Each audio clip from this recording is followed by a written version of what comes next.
बेटा विद्युत पढ़ रहे थे। विद्युत में हम लोग पढ़ने वाले हैं ओम का नियम। ओम का नियम सबसे पहले बता दें, जो ये आपके ओम थे, ये जर्मन के एक भौतिक विज्ञानी थे, जर्मनी के थे, भौतिक विज्ञान के वैज्ञानिक थे। इन्होंने क्या किया कि एक टेस्ट किया।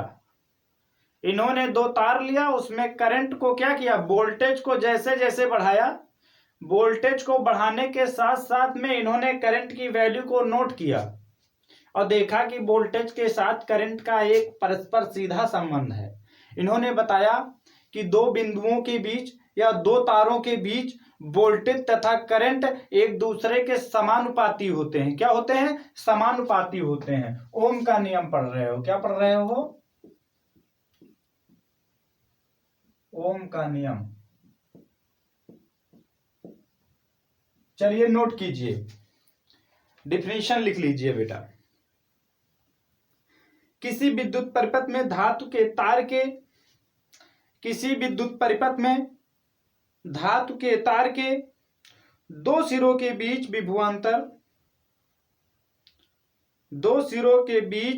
विभवांतर उसमें प्रवाहित होने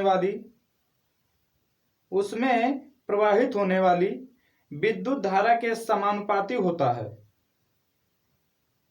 लेकिन एक कंडीशन होनी चाहिए कि उस समय उस तार का ताप समान होना चाहिए। जो तार आपने लिया उसका ताप समान होना चाहिए। अगर तार का ताप घटेगा बढ़ेगा तो उसका प्रतिरोध भी घटेगा बढ़ेगा और फिर वैल्यू सेम नहीं आएगी। तो तार का ताप जो है क्या होना चाहिए, समान रहना चाहिए। इसे ही ओम का नियम कहते हैं। और इन्होंने एक रिलेशन दे दिया बेटा। ओम ने कहा कि V जो होता है डायरेक्टली प्रोपोर्शनल होता है I के। किसके? I के। समानुपाती, प्रोपोर्शनल, इसका मतलब ये हुआ कि अगर V बढ़ेगा तो I भी बढ़ेगा। क्या बढ़ेगा? V बढ़ेगा तो I भी बढ़ेगा। प्रोपोर्शनल को इक्वल में करने के लिए यहां पर इन्होंने एक क्या रखा, नियतांक रखा। क्या नियतांक? वो था V equal I R. R क्या है आपका? नियतांक है। नियतांक क्या है बेटा? नियतांक। इसकी वैल्यू क्या है उस समय? सेम है। कोई सा भी आपने कॉपर का तार ले लिया 1 मीटर, तो अब इसमें जो इसका रेजिस्टेंस होगा, अगर टेम्परेचर सेम है, कुछ नहीं बदला, टेम्परेचर ना प्लस हुआ ना माइनस हुआ, तो इसका जो रेजिस्टेंस होगा वो सेम रहेगा, कांस्टेंट रहेगा। यानी नियतांक, नियत रहता है। नियत रहने वाले को नियतांक रहते हैं। जिसकी नियत क्या हो, अच्छी हो, वो अच्छी नियत वाला। जिसकी नियत कभी ना बिगड़े उसको क्या बोलोगे कि अच्छी नियत हो। तो ये इसकी नियत नहीं बिगड़ती, लेकिन टेम्परेचर के साथ में सबकी नियत बदल जाती है, क्योंकि खून गर्म होता है। चलिए खैर देखिए, आइए क्वेश्चन देखते हैं। यहां से इन्होंने एक रिलेशन निकाला बेटा। इन्होंने कुछ नहीं किया, सिर्फ आर इधर मल्टीप्लाई में था, आर और आई के बीच में क्या था, मल्टीप्लाई था, तो आर को इधर ले आए, तो क्या बन गया इनका, V अपॉन आर इक्वल आई। थोड़ा अच्छा लगे इसलिए मैं इसको आई को इधर लिखूंगा, उसको इधर लिखूंगा। आई इक्वल होता है V अपॉन आर। इन्होंने एक रूल दे दिया। अब यहां पर देखिए, अगर बेटा आर आपका क्या है, नियत है, इसकी नियत में खोट ना आए और ये ना बदले, तो आई जब जब बढ़ेगा V भी आपका बढ़ेगा, और अगर V बढ़ेगा तो I बढ़ेगा। मतलब वोल्टेज बढ़ेगी तो I बढ़ेगा, और I बढ़ेगा तो वोल्टेज बढ़ेगी। अगर आपको ज्यादा करंट की जरूरत हो तो वोल्टेज बढ़ा दो, करंट बढ़ जाएगी। ठीक, और करंट बढ़ा दोगे तो वोल्टेज बढ़ जाएगा। अब उसमें से आप क्या बढ़ा सकते हो, बढ़ा देना। तो चलिए नोट कीजिए, ओम का नियम ये कहता है, ठीक है। अब ओम ने एक कांस्टेंट जो माना ना, तो इसकी यूनिट भी रख दी, क्या, ओम। क्या रख दिया? ओम रख दिया। और ओम इन्होंने पता है यहां से एक यूनिट एक और निकाल लिए। आर इक्वल क्या हो जाएगा आपका बेटा, आर इधर ले आए, आर यहीं पे है, तो ये हो जाएगा V अपॉन आई। क्या हो जाएगा? V upon I. आइए इसकी इसकी जो यूनिट है, यूनिट सभी की रखते हैं हम लोग से। रेजिस्टेंस है जो आपका प्रतिरोध है उसकी यूनिट है ओम। तो देखो 1 ओम बराबर क्या होता है, 1 वोल्ट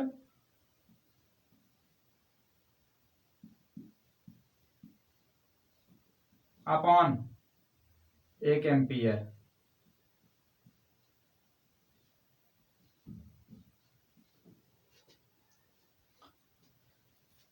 एक वोल्टेज देने पर अगर 1 एम्पियर की करंट बहती है तो समझ लेना जो उसका रेजिस्टेंस है वो कितना है, प्रतिरोध कितना है, 1 ओम होगा।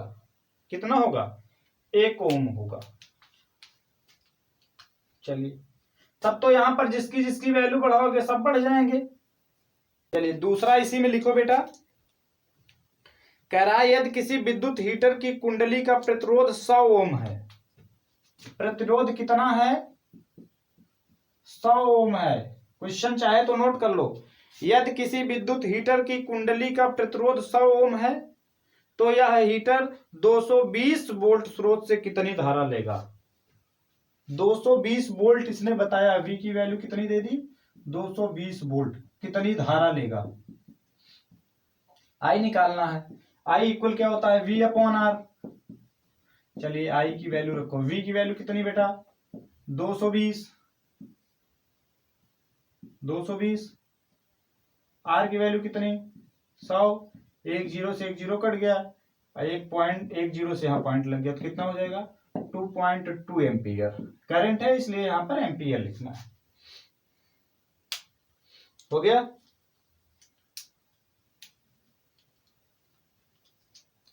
अच्छा यहां पर एक चीज देखिए, यहां पर प्रतिरोध ज्यादा था तो करंट कितनी ले रहा था, 0.18 एम्पियर ना, और यहां पर प्रतिरोध क्या है, कम है, तो करंट क्या कर रहा है, ज्यादा ले रहा है। यानी प्रतिरोध बढ़ने पर करंट कम हो जाती है और प्रतिरोध कम होने पर करंट बढ़ जाती है। नहीं समझे, अगर वोल्टेज नियत हो तो नीचे वाली वैल्यू जब भी बढ़ती है तो ये कम होती है, और नीचे वाली वैल्यू जब भी कम होती है तो इधर वाली ये बढ़ती है, इतना याद रखना। क्योंकि जो I है आपका ये R के इनवर्सली प्रोपोर्शनल है। R की वैल्यू जब जब बढ़ेगी I की वैल्यू कम होगी, R की वैल्यू जब घटेगी तो I की वैल्यू बढ़ेगी। विश्वास नहीं हो रहा तो देख लीजिए, R 1200 था तो करंट कितनी आई, 0.18, और R जब आपका 100 हो गया, कम हो गया, तो करंट बढ़ गई, 2.2 एम्पियर हो गई। ये समझ गए हो तो एक आध क्वेश्चन इस टाइप का आइए और देख लेते हैं।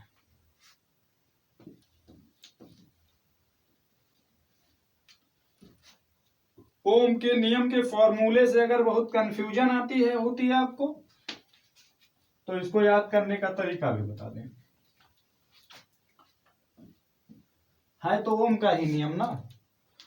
ओम ने कहा कि भैया V इक्वल होता है, V इक्वल होता है I R, इतना तो याद रहेगा ना, V इक्वल I R। तो दिख ही रहा होगा, नहीं दिख रहा होगा तो यहां पर आइए, ओम ही पढ़ रहे हैं तो इसको थोड़ा स्टाइलिश कर देते हैं, V equal I R। I निकालना हो तो R इधर से आएगा, इसको डिवाइड करेगा, R निकालना हो तो फिर I इधर से आएगा, इसको डिवाइड करेगा, अभी निकालना हो तो इधर वैल्यू रख दो, बात ही खत्म। दूसरा एक और क्या बनेगा इसमें बना देते हैं। ये तो V इक्वल हो गया, I इक्वल क्या होता है, V अपॉन R, और बाकी R इक्वल क्या होता है, V अपॉन I। इसकी यूनिट होगी बेटा ओम, इसकी यूनिट होगी आपकी एम्पियर, यहां वोल्टेज फाइंड कर रहे हो इसलिए इसकी यूनिट यहां पर फाइनली जो होगी आपकी वोल्ट।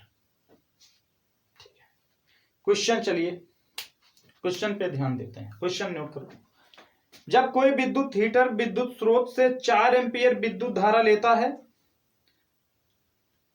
नोट कर लीजिए, जब कोई विद्युत हीटर विद्युत स्रोत से 4 एम्पीयर विद्युत धारा लेता है, आई दे दिया, विद्युत धारा जब भी दे तो समझ लेना क्या दिया, आई दिया, कितना लिया, 4 एम्पीयर विद्युत धारा लेता है, तब उसके टर्मिनलों के बीच का विभवांतर 60 था। वोल्टेज कितना आ रही थी उसमें, 60 था।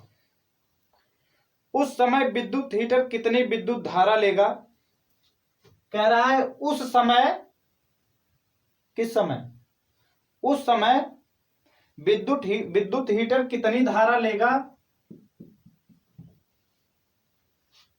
अब इसको I1 मान लो, इसको I2 मान लो, कितनी विद्युत धारा लेगा जब विभवांतर को 120 तक बढ़ा दिया जाएगा। जब विभवांतर को V2 को क्या कर दिया जाएगा, 120 डिग्री तक बढ़ा दिया जाएगा। चलिए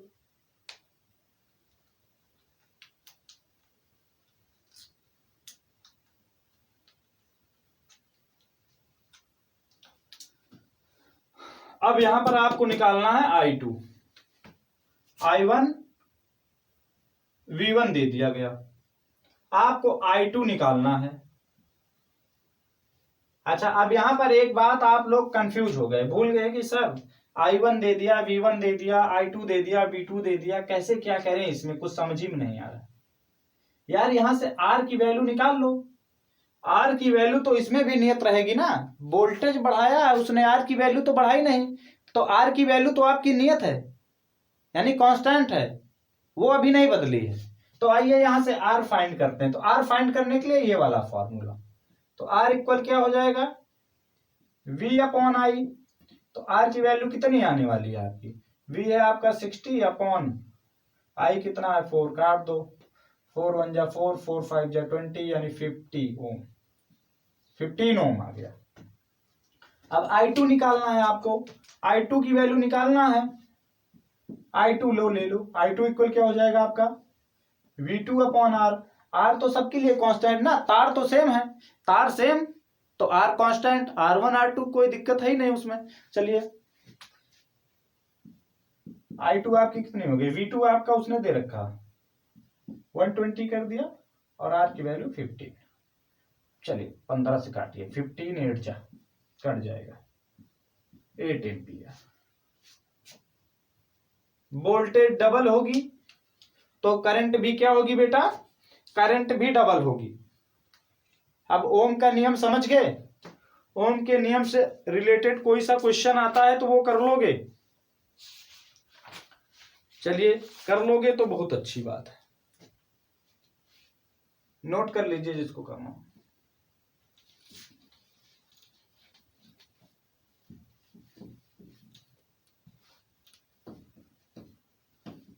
आइए प्रतिरोध देखते हैं। अब प्रतिरोध आ गया, प्रतिरोध क्या करता था, करंट को कम ज्यादा कर रहा था, तो हम लोगों को 220 वोल्ट पे ही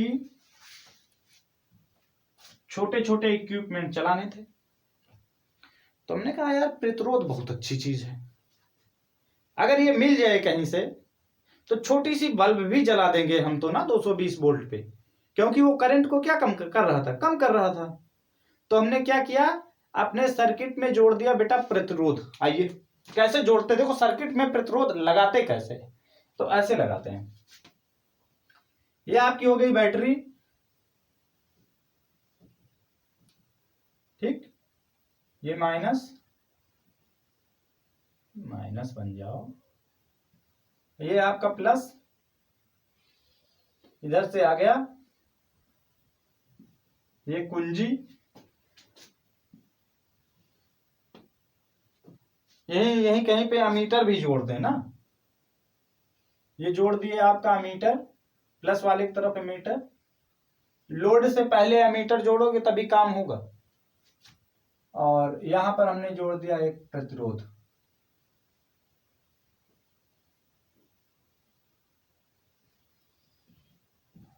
और यहां पे लग गया वोल्ट मीटर, ठीक, ये भी।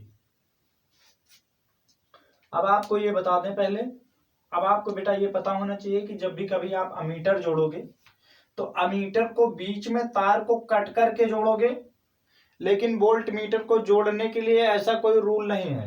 वोल्ट मीटर को बस आप कहीं से भी जोड़ दो। नहीं दिख रहा है क्या?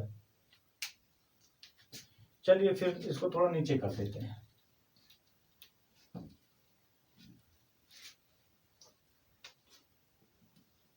ये जुड़ गया मीटर।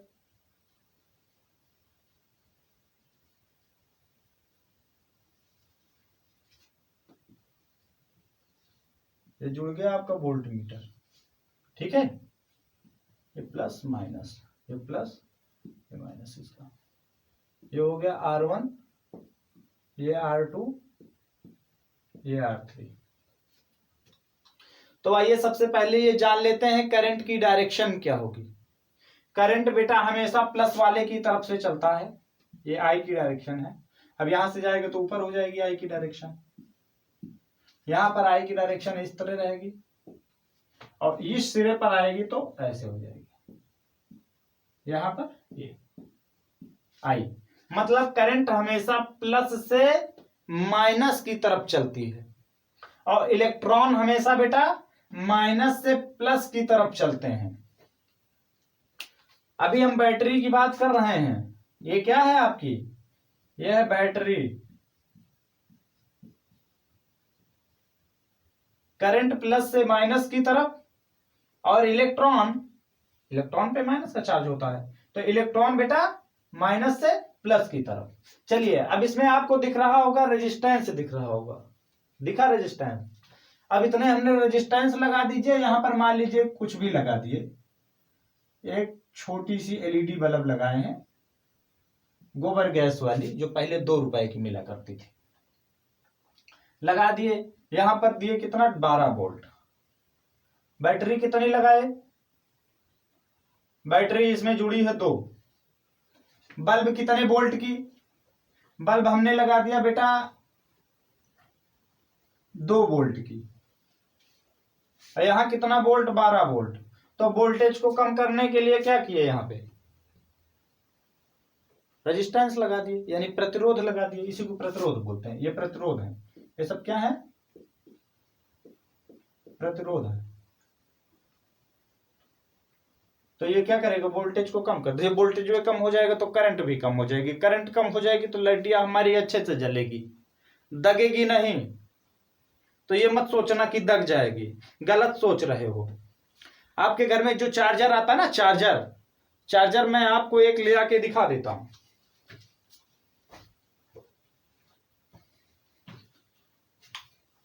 ये जो चार्जर है, इसके यहां अंदर लाइट लगी होती है, छोटी सी लाइट। 220 वाले पावर सप्लाई में इसको लगा देते हैं, लेकिन क्या होता है? लाइट कभी खराब नहीं होती। हमको लगता है चार्जर खराब हो जाता है, लेकिन लाइट जलती रहती। क्यों? क्योंकि वहां पे लगा होता है रजिस्टर। इसके पास उतनी ही सप्लाई जाने देता है जितनी की उसको जरूरत होती है, इसलिए वो हमेशा चलती है, चले सालों साल।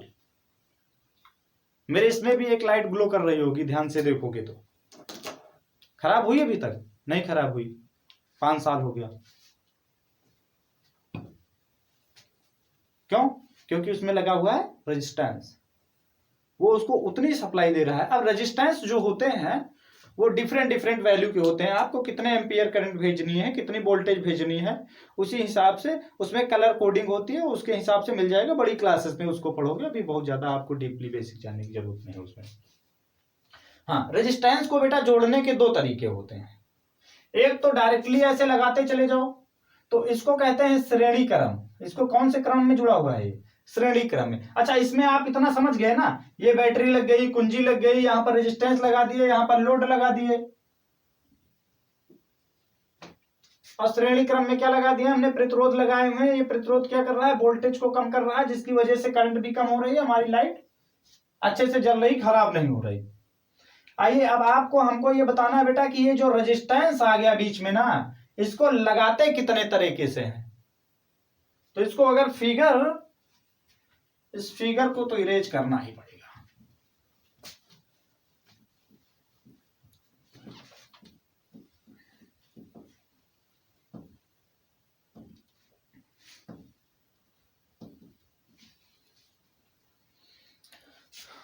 सबसे पहले तो हम आपको ये बता दें कि अगर रेजिस्टेंस कुछ इस टाइप से जुड़ा है,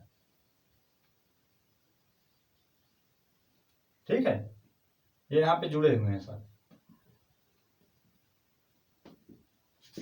ये R1 है, ये R2 है, ये R3 है, ये R4 है। इसकी वैल्यू है 1 ओम, इसकी है 2 ओम, इसकी है 3 ओम, इसकी है 4 ओम। तो अगर हम पूछें कि ये टोटल एक बॉक्स में हमने क्या कर दिया, बंद कर दिया। अब इसके अंदर क्या लगा है हमको कुछ नहीं पता, बॉक्स में बंद है। अब पूछे भैया कि ये जो है ये R है, अब R के अंदर कितने लगे ये अंदर वाला जान रहा, तो इसकी वैल्यू कितनी होगी। तो अगर ये सीरीज में लगे, देखो कंडीशन देख लो, अगर इस टाइप से ये लगे हैं तो इसकी वैल्यू होगी बेटा कितनी, R1 plus R2 plus R3 plus R4, मतलब कि 1 प्लस 2 प्लस 3 प्लस 4, जितनी वैल्यू रख के जोड़ लो कितना हो जाएगा, 1 2 3 3 6 4 7 ओम। तो ये कितने ओम का है, ये है 7 ओम का। दूसरी एक कंडीशन, ये नॉर्मल समझ लो, इसके ऊपर बहुत ज्यादा बेसिक अगर देखना है तो आपको प्रतिरोध का प्लस प्रतिरोध का जोड़, या ऐसे देख लेना, प्रतिरोध का समांतर क्रम या प्रतिरोध का श्रेणी क्रम का योग क्या होता है, इस नाम से आपको एक वीडियो मिल जाएगी, वहां बेसिक समझ लीजिएगा इसका। चलिए एक समझा देते हैं नॉर्मली। जब पहले ये श्रेणी क्रम, ये कौन सा क्रम है, श्रेणी क्रम। आइए पैरेलल वाला कैसे जोड़ता है, पैरेलल वाला ऐसे होता है, ये R1 हो गया और ये हो गया, ये R2 हो गया, ये ऐसे जुड़ गया, इस टाइप से जुड़ा हो, तो ये हो गया बेटा कौन सा है, ये पार्श्व क्रम है। कौन सा, पार्श्व क्रम, मतलब कि पैरेलल, पैरेलल यानी समांतर, समांतर बोलेंगे इसको, क्या बोलेंगे, समांतर बोलेंगे। इसको कैसे जोड़ोगे, इसमें R की वैल्यू क्या होगी, हमने मान लिया कि ये 5 है, ये 5 ओम है, ये वाला 10 ओम है। अब ये ऐसे बंद है, इसके अंदर इसकी वैल्यू क्या हो गई, RP। RP का मतलब ये बताएगा कि ये इसके अंदर पैरेलल में जुड़ा है। अब ये RP की वैल्यू क्या होगी पता है, ये हो जाएगा, ऐसे जुड़ता है ये 1/RP equal 1/R1 plus 1/R2।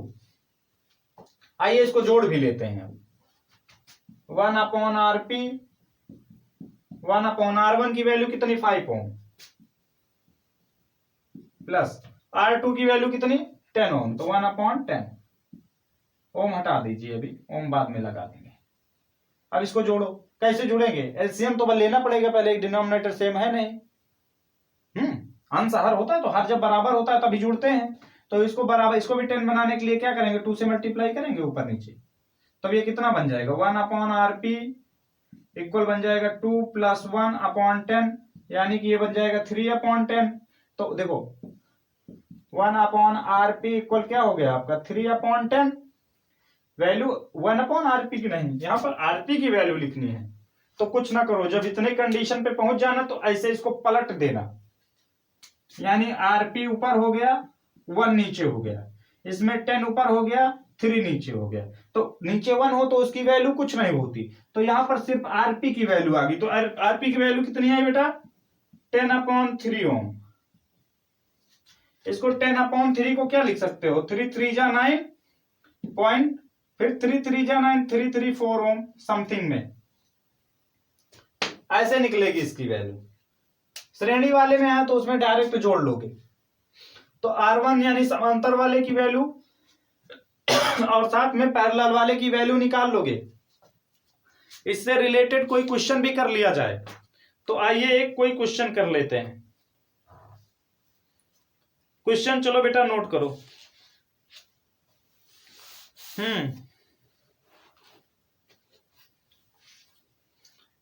एक बात और समझ लीजिए थोड़ा सा, ये तो इतना समझ गए ना, R1 समझ गए, R2 समझ गए, यानी R1 R2 निकाल लिए, R1 R2 R3, यानी फिगर देखोगे निकाल लोगे कि कौन सा फॉर्मूला लगाना है यहाँ पे। अब आइए I भी तो जोड़ना आना चाहिए आपको, I कैसे निकालोगे,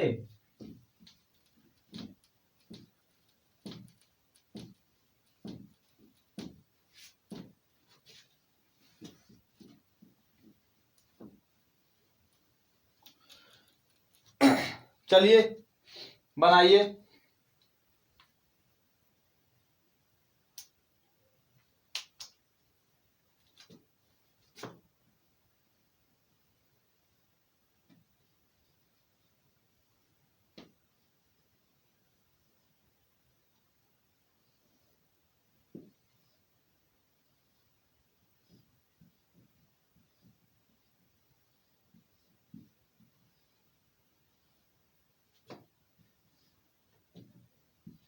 ये लगा दिए, ये जुड़ गया सब।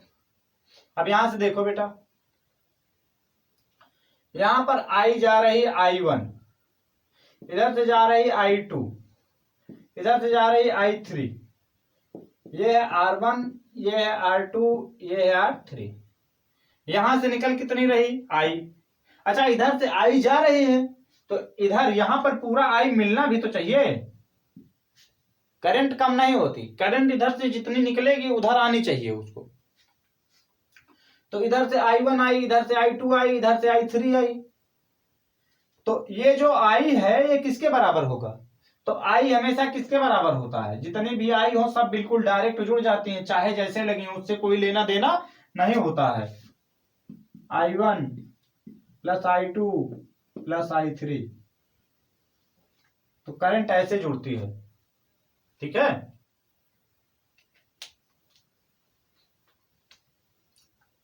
चलिए यहां पर V1 जा रहा है, यहां V2 जा रहा है, यहां V3 जा रहा है। नहीं, इसमें V1 V2 V3 इसको ऐसे मत लगाइए, ये तो पैरेलल में हो जाएंगे। यहां पर सिर्फ करंट देख लिए। अभी V1 V2 और V3 भी आपको बताते हैं। V1 V2 V3 देखो क्या होगा। करंट समझ गए? करंट कैसे भी होगी, कहीं से भी होगा, ऐसे जोड़ोगे। V1 V2 V3 देखो कैसे क्या होगा।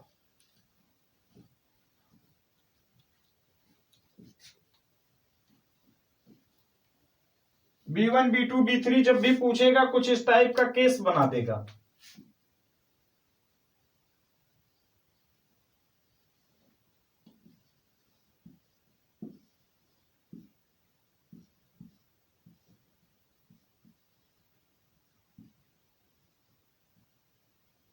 ठीक है, ये प्लस है, ये माइनस है।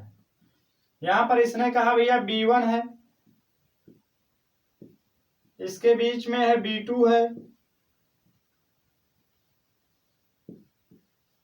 यहां V3 है, यहां पर कितना है V है। तो ये जो V होगा ये R1 है, R2 है, ये R3 है। यहां पर वोल्टेज ही कम होगा, बाकी करंट पूरी है। तो यहां पर जो वोल्टेज होगा वो V क्या होगा? V1 plus V2 plus V3 होगा।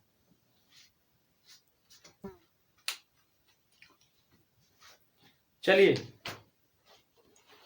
आइए इससे रिलेटेड एक क्वेश्चन भी कर लिया जाए। आइए पहले मैं बना देता हूं इसको, मैं फिगर बनाता हूं, क्वेश्चन समझिए और नोट कर लीजिए। लिखो बेटा, एक विद्युत लैंप जिसका प्रतिरोध 20 ओम है तथा एक 4 ओम प्रतिरोध का चालक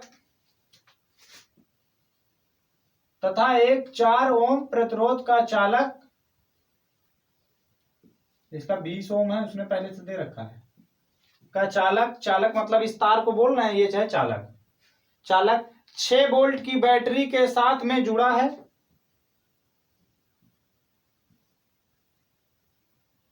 6 वोल्ट की बैटरी के साथ में जुड़ा है। ये करंट की डायरेक्शन हो गई। परिपथ का कुल प्रतिरोध क्या क्या निकालना है इसमें बेटा? परिपथ का कुल प्रतिरोध, परिपथ का कुल प्रतिरोध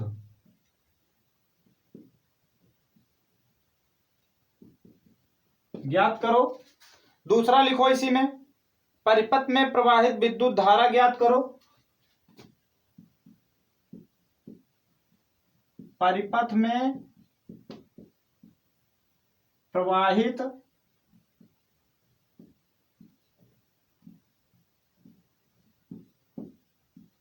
विद्युत धारा ज्ञात करो। दूसरा नोट करो, विद्युत लैंप तथा चालक के सिरों के बीच विभवांतर प्रकृत कीजिए। विद्युत लैंप तथा चालक के सिरों के बीच विद्युत लैंप तथा चालक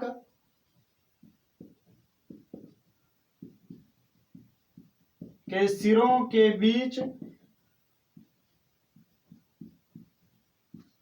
चालक के सिरों के बीच विभवांतर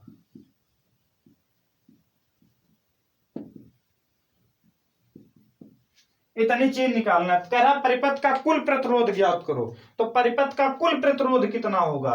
तो कुल प्रतिरोध निकालोगे भैया, आर निकालोगे तो ध्यान से देखो, ये है और उसके बाद जस्ट बगल में ये जुड़े, तो ये तो श्रेणी में जुड़े हैं ना, तो कितना हो जाएगा 4 ओम और प्लस 20 ओम यानी कि 24 ओम। कितना हो जाएगा 24 ओम। तो परिपथ का कुल प्रतिरोध कितना 24 ओम।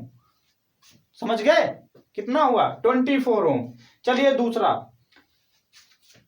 दोनों टर्मिनलों के बीच में कितने वोल्ट की बैटरी लगी है? जल्दी से बताइए। इसने कहा परिपथ में प्रवाहित विद्युत धारा ज्ञात करो। तो परिपथ में प्रवाहित विद्युत धारा, तो परिपथ में कितनी विद्युत धारा प्रवाहित हो रही है? आइए, V इक्वल आई आर होता है, बचपन में सीखे थे अभी पीछे। तो हमको क्या निकालना? I निकालना। I equal V upon R होता है। निकाल लो। V कितना दिया भैया? V आपका दे रखा है 6 वोल्ट। उसने कहा 6 वोल्ट की बैटरी है, बोला था मैंने, नहीं लिखे तो नोट कर लीजिए। और कितना वो है 24 है। काटिए, यहाँ 4 आएगा, 1/4। 4 से डिवाइड करो इसको 1 को, तो 1 को डिवाइड नहीं कर पाते बहुत लोग। तो आइए देख लीजिए, पॉइंट लगाएंगे, पॉइंट से पहले 0 लगा लेना, तो इसकी शोभा बढ़ी रहेगी, नहीं शोभा खराब हो जाएगी, कोई पूछेगा नहीं तुमको।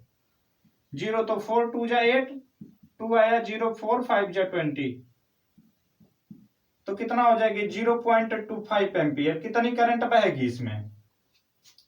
इधर ये इतनी सब नाश कर देगा। क्या कर देगा? नाश कर देगा। इधर कितनी आएगी? इतनी लौट के आएगी। 0.25 एम्पियर की करंट इसको चाहिए। बाकी के वोल्टेज को क्या करेगा? डाउन करेगा। तो ठीक है, परिपथ में प्रवाहित विद्युत धारा कितनी हो गई?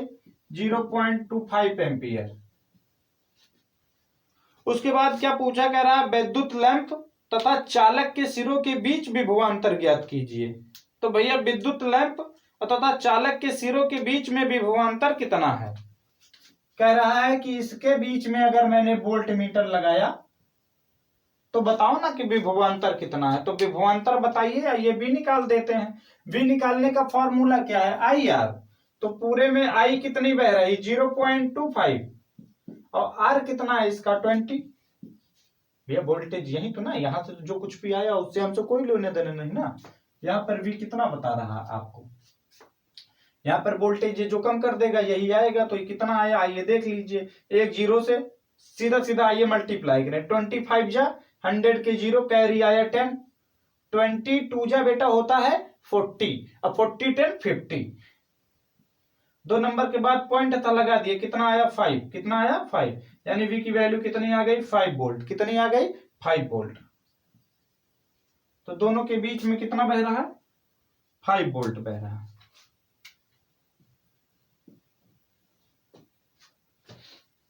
मतलब इसके और इसके बीच में कितना कार्य किया? 5 वोल्ट। यहां पर कितना दिखा रहा है? ये 5 दिखा रहा है। डिजिटल वाला होता तो 5 ही दिखाता, सुई वाला होता तो घूम देता। चलिए अब इसमें इससे रिलेटेड और कुछ नहीं बचा। आपका ये चैप्टर लगभग हो गया खत्म। अगर इसमें अब भी कुछ ऐसा हो जो आप लोगों के समझ, हाँ इसको जो लोग नोट कर रहे हो नोट कर लीजिए। आइए कुछ इसका तापीय प्रभाव बता दें आपको। ताप के बारे में बता दें बेटा कि ये जो ताप होता है, टेम्परेचर बढ़ता है तो आपका प्रतिरोध भी बढ़ता है। ये सारी चीजें हम आपको बताएंगे, बिल्कुल क्लियर कर देंगे आने वाली नेक्स्ट क्लासेस में। तब तक के लिए जय हिंद।